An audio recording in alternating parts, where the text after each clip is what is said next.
E aí galera, tudo bem com vocês? Vamos aí para mais uma edição do 6x1 Responde, que é aquele quadro onde vocês fazem perguntas, eu as respondo no vídeo, vocês vêm aqui nos comentários desse vídeo e fazem outras perguntas para que eu responda numa próxima edição, e assim a gente vai se retroalimentando até o final da humanidade, que aparentemente não vai demorar muito. Mas desde o início eu peço para você deixar o like no vídeo, se inscrever no canal caso ainda não seja inscrito, e usar os comentários aí para opinar sobre cada uma das perguntas que eu vou responder aqui e deixar o seu questionamento para a semana que vem. Começo com a pergunta do Lucas Silveira. Você não acha que o Cruzeiro está inchando muito o elenco com essas contratações que são ditas como oportunidades de mercado, ao invés de dar chance aos que já estão aqui? Luca, obrigado pela pergunta. Eu acho que sim, o elenco do Cruzeiro ele está muito inchado. Hoje, né, se a gente olha até no site oficial do Cruzeiro, por exemplo, tem mais de 40 jogadores no plantel. É gente pra caramba. Realmente alguns jogadores aí não devem ser aproveitados, devem ficar muito mais como jogadores para o sub-20, até porque desses 40 jogadores do plantel a gente tem pelo menos 12 que poderiam jogar pelo nosso sub-20, tá? Jogadores que ainda têm idade de júniores, né? Mas alguns já estão de fato bem integrados ao profissional, como o Maurício, como o Jadson.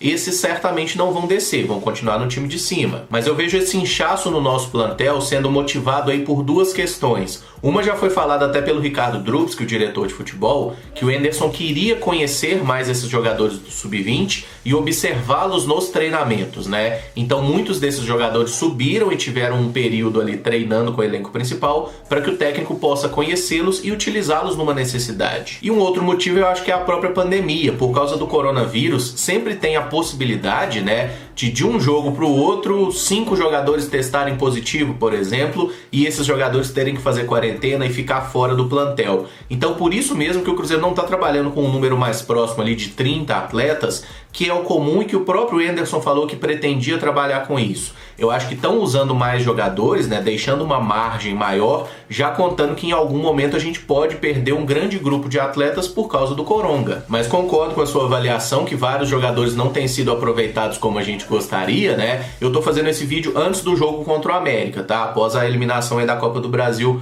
pro CRB. Então nesse momento tem jogadores como o Matheus Pereira, que eu tô doido para ver ele ter uma oportunidade de jogar. O Caio Rosa eu queria ver tendo mais oportunidades, o próprio Vinícius Popó, o Marco Antônio. São jogadores que tinham relativo destaque no sub-20, subiram pro profissional do Cruzeiro no início do ano e mal tiveram chance de jogar. Alguns nem chegaram a estrear, como o caso do Matheus, né? Então eu acho que o nosso técnico deveria sim observar um pouco mais esses jogadores, mas sobre essas recentes contratações aí de oportunidades de mercado, como o Rafael lá do Sport e o Ayrton que veio da Ferroviária, eu não vejo nenhum problema nessas contratações, porque são jogadores jovens, de bom potencial, que não chegam com status de titular, eles não chegam roubando a chance dos outros, eles estão em pé de igualdade, eles vão mostrar nos treinamentos agora, quem tiver melhor vai jogar. O que eu não gosto é do cara que chega com uma certa obrigação de que ele seja titular. Eu acho que todo mundo tem que treinar e quem tiver melhor que merece jogar. O Pedro Tube pergunta: você aceitaria um investimento, por exemplo, da Red Bull, se o clube tivesse à beira da falência, mesmo mudando escudo e uniforme? Pedro, obrigado pela pergunta. Eu não gosto muito desses times artificiais, né, equipes que são aí impulsionadas por grandes empresas,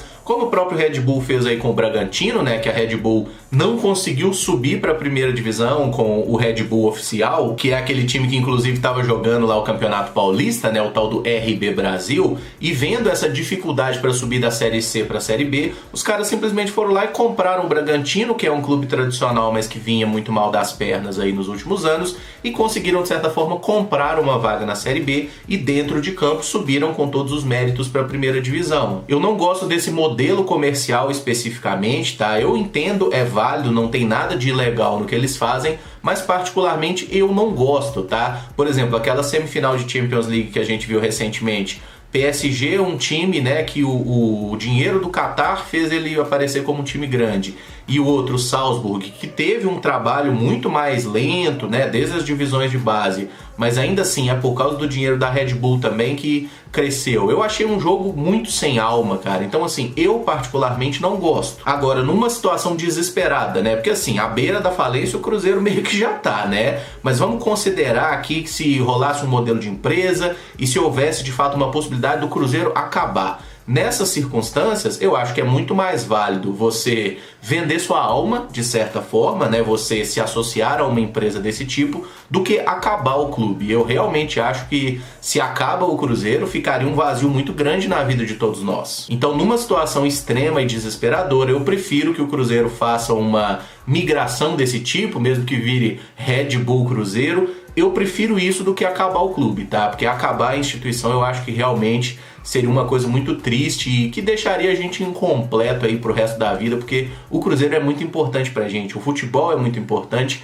e o clube tem um papel central nisso tudo. Eu, assim, acho que o pior cenário seria acabar o clube. O Luiz Conze pergunta: você acha que tem alguma chance das duas Supercopas da Libertadores do Cruzeiro serem reconhecidas como Libertadores? Já que esse título era muito disputado na época e hoje não existe mais, e por isso não é muito lembrado e muita gente não sabe. Luiz, obrigado pela pergunta. Acho que não tem nenhuma chance da Supercopa ser reconhecida como Libertadores, porque ela não era a Libertadores. A Libertadores existia e a Supercopa também. Era um torneio paralelo.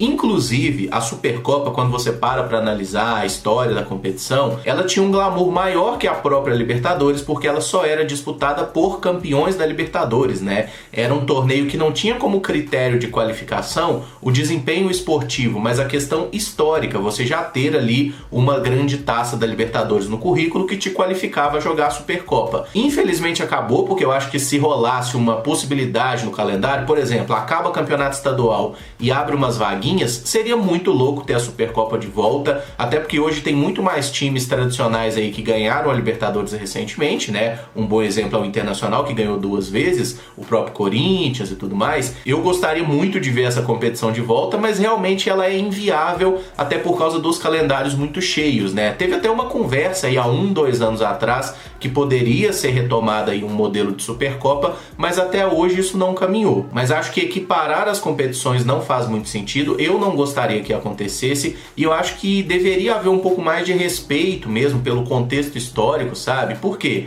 Tinha Supercopa e tinha Libertadores. Os 2 torneios eram muito importantes. O fato da Supercopa ter sido descontinuada como foi, não pode tirar a importância dele, que era um torneio legal demais, mas a Supercopa não era uma Libertadores, era um torneio diferente, e igual a questão da Taça Brasil, né? A Taça Brasil vale como Campeonato Brasileiro? Hoje vale. Mas eu acho assim que nós, torcedores, todo mundo deveria valorizar a Taça Brasil como Taça Brasil, que foi uma conquista espetacular, até pelos detalhes que a gente sabe, enfiar 6 no Santos do Pelé, ganhar os 2 jogos. Então, assim, foi realmente incrível a conquista da Taça Brasil, e eu acho que quando a gente resume ela a apenas mais um campeonato brasileiro, a gente até diminui a importância do torneio e desconsidera a importância dele no contexto histórico, tá? Eu acho que a gente nunca vai ver um time como aquele Santos do Pelé, e a gente nunca vai ver um time de moleques como era aquele Cruzeiro enfiar 6 no melhor time da história do futebol, provavelmente.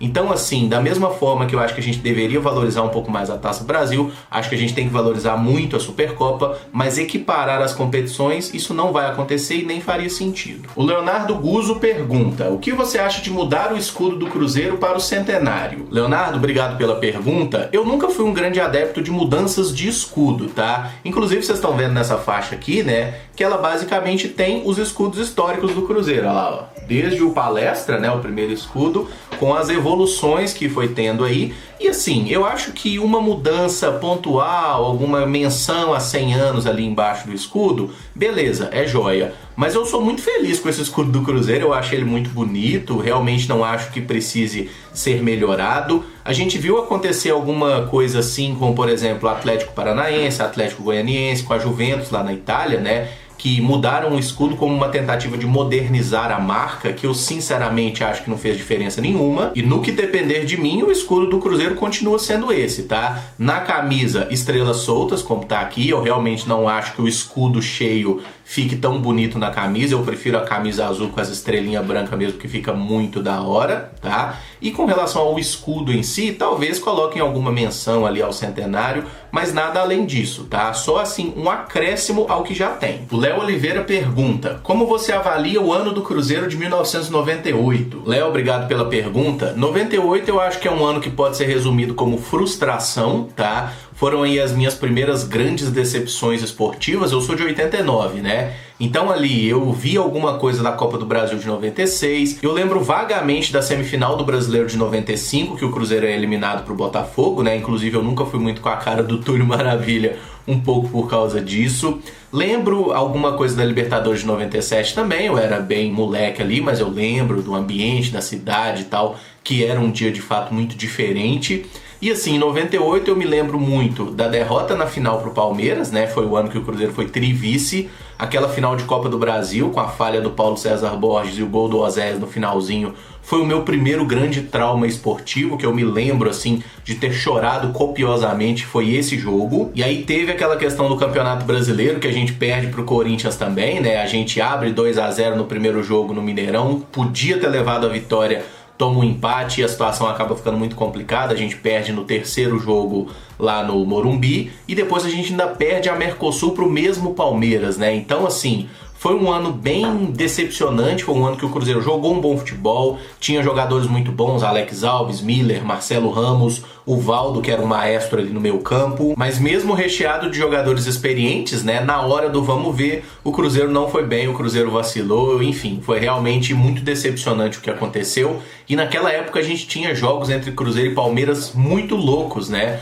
Porque além da final da Copa do Brasil e da Mercosul, Cruzeiro e Palmeiras se cruzaram, acho que foi nas quartas de final do Brasileiro, e a gente elimina o Palmeiras lá em São Paulo, né? Que foram 2 gols do Marcelo Ramos e um do Fábio Júnior no segundo tempo. Tem até uma entrevista muito louca do Alex Alves depois do jogo e tal, zoando o Palmeiras. Pena que depois, né, quem sorriu no final das contas foi o Palmeiras, que ganhou 2 títulos em cima da gente e a gente ficou sem nada. Então, assim, 98 pra mim foi uma grande decepção. Inclusive, eu não gosto do Levir Coupe nem a pau, tá? Acho que ele tem os seus méritos, foi um bom treinador, Copa do Brasil 96 e tudo mais, mas eu não gosto dele nem fudendo. O Marcos Rodrigues pergunta: quem foi mais importante, Ronaldo ou Marcelo Ramos? Marcos, obrigado pela pergunta. Essa ela é fácil, né? Embora seja um pouco paradoxal, mais importante para o Cruzeiro, sem dúvida nenhuma, foi Marcelo Ramos, né? Um dos maiores artilheiros da nossa história, um cara que fez muito gol, decidiu a Copa do Brasil de 96 com o Dida, decidiu a Libertadores de 97 também com o auxílio generoso do nosso goleiro. Aí você pode dizer: não, Emerson, quem fez o gol em 97 foi o Elivelton. Foi o Elivelton que fez o gol na final, né? Mas se não fosse o Marcelo Ramos fazendo gols importantíssimos no mata-mata, né? Ele não joga a primeira fase, ele chega pro mata-mata, a gente nem teria ido pra final. Se a pergunta for considerando o histórico do futebol, é claro que o Ronaldo foi um jogador muito melhor, muito mais espetacular, né? Os dois, inclusive, jogaram no PSV, né? O Ronaldo foi pro PSV. Quando o Ronaldo sai, o PSV vem aqui e busca o Marcelo Ramos, né, como reposição. Não teve o mesmo sucesso que o Ronaldo, mas também fez bastante gol por lá. E por mais que a média do Ronaldo seja espetacular e praticamente inalcançável, né, jogando pelo Cruzeiro, ele atuou 58 vezes e marcou 56 gols em um ano de clube, né, que o Ronaldo joga do meio de 93 até o meio de 94, basicamente. Foi de fato fenomenal a passagem dele. O Marcelo foi muito mais importante historicamente pelas conquistas, né? O Ronaldo só ganhou com o Cruzeiro um campeonato mineiro em 94. E o Marcelo ganhou Mineiros, Copa do Brasil, Libertadores e participa até da campanha de 2003 também, né? Da Tríplice Coroa. Ele começa o ano do Cruzeiro, depois é negociado com o futebol japonês. Mas pra mim, Marcelo Ramos fez muito mais pelo nosso clube do que o Ronaldo. Ronaldo não, né? Ronaldinho, ou o menino Ronaldo, como narrava o Fernando Sasso, se eu não me engano, né? Mas enfim, a passagem do Ronaldo foi brilhante tecnicamente, mas pouco produtiva. E tem até a questão da gratidão pós-carreira também, né? O Ronaldo nunca teve uma relação próxima aí do Cruzeiro desde a época de Corinthians, mesmo como ex-atleta, nunca foi um cara a falar com grande gratidão do nosso clube, e o Marcelo Ramos sempre teve muito disposto, sempre falou muito bem do Cruzeiro, né? Inclusive, eu acho que a gente concorda sobre isso, faltou um jogo de despedida para ele. Por fim, o João Arthur Pessoa pergunta: você tem vontade de trabalhar no Cruzeiro TV? João, obrigado pela pergunta. Eu já tive bastante essa vontade, tá? Inclusive, quando eu comecei o canal, eu pensava que essa era uma possibilidade da gente começar a fazer o canal no YouTube, às vezes o Cruzeiro notar que a gente faz um trabalho legal e tentar chamar e tudo mais, Mas hoje eu realmente não tenho essa ilusão, nem essa vontade, por alguns motivos, como o fato de hoje eu estar fazendo uma coisa que me deixa bem satisfeito, tá? Eu realmente gosto de produzir os vídeos para o canal e acho que fazer vídeos institucionais não seria uma coisa que me agradaria tanto como ter essa liberdade para falar o que eu quiser aqui, e vocês terem a liberdade de concordar e discordar também, porque eu sei que muitas vezes eu falo merda e longe de mim querer ser um cara que representa a torcida do Cruzeiro, eu falo o que eu penso. Às vezes vocês concordam, às vezes não, e vamos em frente, a vida é assim. É claro que se o Cruzeiro chama para fazer alguma participação e tudo mais, eu estaria super disposto a participar. É o clube que eu amo, né? E sem dúvida nenhuma eu gostaria de ter uma relação mais próxima do Cruzeiro, sim. Mas até hoje nada aconteceu, o Cruzeiro nunca entrou em contato comigo para nada. A minha relação com a instituição, ela é realmente distante. Mas independente do que for, cara, se eu tiver que trabalhar e eu não possa, por exemplo, criticar alguma escolha do técnico,